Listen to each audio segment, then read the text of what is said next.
Buenas tardes, me llamo Adelaida Sagarra, soy profesora investigadora en la Universidad de Burgos y quiero presentarles en esta nueva edición del Congreso Nodos del Conocimiento un trabajo dentro del Seminario de la Modernidad al Presente o del Nodo llamado Mujeres en Portada, Cancioneros Populares, Estereotipos y Autenticidades. La idea surgió porque tengo fotografiados y recogidos una serie de cancioneros que Federico Dionís recibió o compró, le fueron regalados, etcétera, y que se conservan en su archivo profesional, personal también, hasta cierto punto, en el seminario que ahora lleva su nombre, Federico Dionís, en la Universidad de Puerto Rico. Analizando las fotografías que pude tomar de las portadas y del contenido, partituras y letras de estos cancioneros populares, que es un tema en el que el grupo de investigación de la Universidad de Salamanca,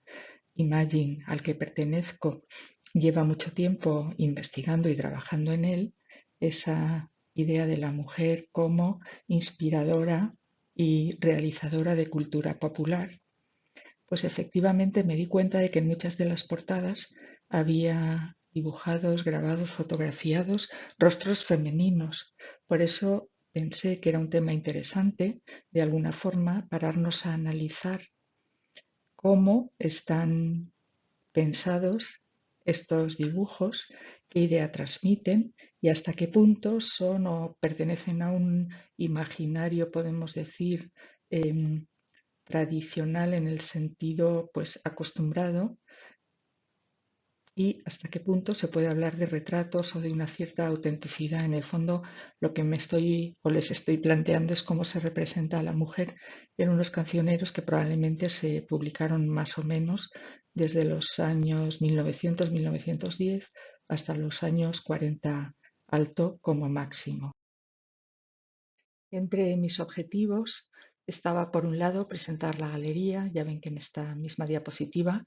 están fotografiadas algunas de esas portadas, o en el caso inferior de la derecha, en el cancionero Panocho, la imagen de contra primera página. Además, tratar de localizar geográfica, temporal y culturalmente cada uno de estos cancioneros. Describir el contexto pues, cultural, social, político, incluso el contexto musicológico, musical en el que fueron escritos y publicados, porque en muchos casos son obviamente canciones populares que se arreglan y se armonizan pues, para piano, por ejemplo, y se publican, digamos, ya a través de una condición musical pues superior a la transmisión meramente oral, ¿no? Además, quería describir un poco el contenido de cada una de estas portadas. Fundamentalmente vamos a ver, de entrada podemos decir que dos tipos, aquellos en los que se representa una escena social, una escena de sociabilidad, pues danzas, bailes, meriendas, actuaciones, o los que son más bien de carácter individualista. En todo caso, la idea básica era encontrar o poder definir cuáles eran esos rasgos estereotipados y cuáles eran esos rasgos auténticos, que es otro de mis objetivos.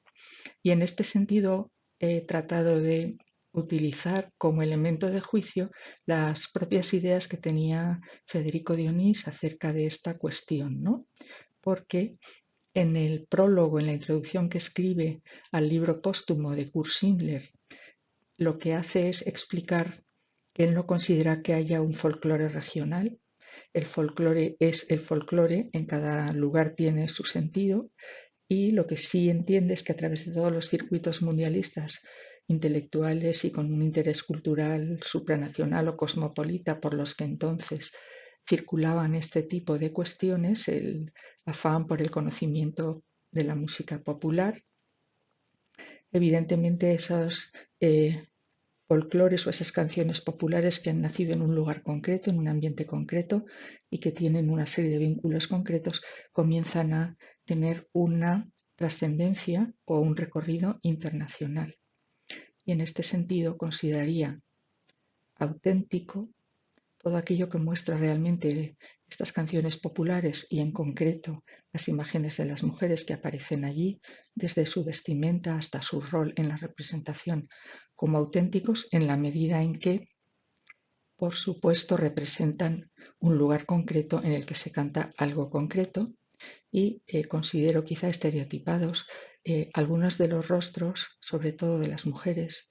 porque no son retratos. En la mayoría de los casos, no ofrecen una mirada personal, no tienen una relación especialmente interactiva desde el punto de vista visual con la persona que los ve.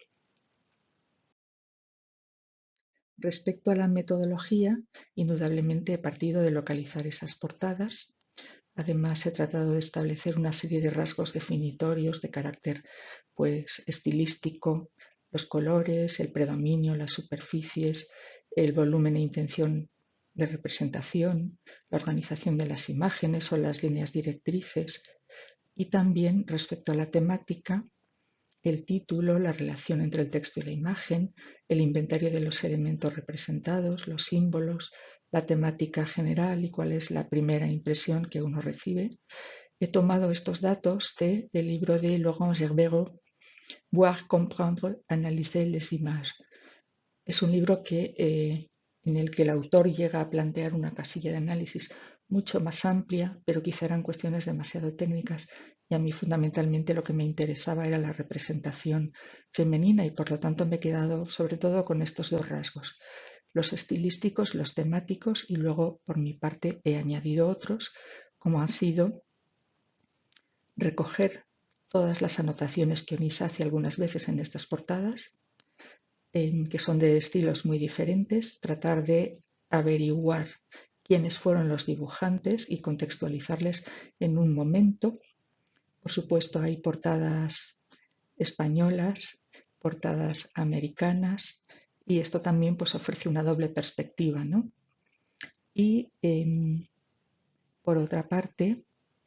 he tratado de describir, he escrito realmente como un método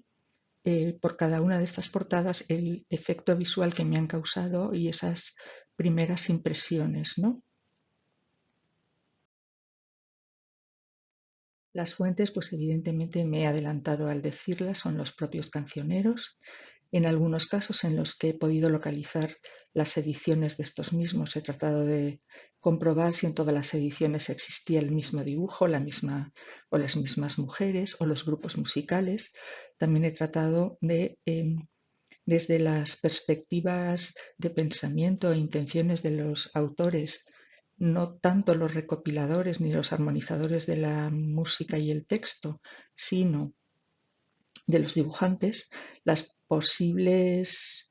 intenciones, los posibles matices que desde sus posiciones culturales pudieron haber aportado, porque evidentemente para cada uno de ellos el significado de la circulación de la música popular puede ser muy diferente. También he realizado, aunque es una cuestión quizá todavía un poco por pulir, vamos a decir así, un intento de cotejar hasta qué punto las imágenes, esos rostros femeninos, guardan una relación con las letras de las canciones. Tengo que decir que algunas de estas canciones solo están en partitura, es decir, no aparece la letra, en otras sí, y generalmente puede decirse que a través de todos estos elementos se puede establecer una clasificación o una definición de estas imágenes, ¿no? Respecto a la discusión, pues evidentemente se centraría en estas cuestiones, las asimetrías entre el contenido de las letras y las imágenes, la definición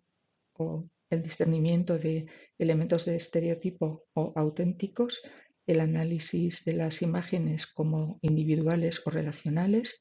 la vinculación de las imágenes con contextos locales, nacionales o universales y los elementos patrimoniales. Respecto a los resultados, puedo decir que he cumplido los objetivos, he podido localizar y compilar estas imágenes, identificar su tiempo, su lugar de origen, la descripción y señalar brevemente los rasgos auténticos y los estereotipados. a la vez no puedo dar esto por concluido, puesto que me ha abierto más panorama de investigación del que he podido ir resolviendo. En todo caso, agradeceré, por supuesto, sus comentarios, los debates que todo esto pueda suscitar y la atención que me han prestado. Muchísimas gracias.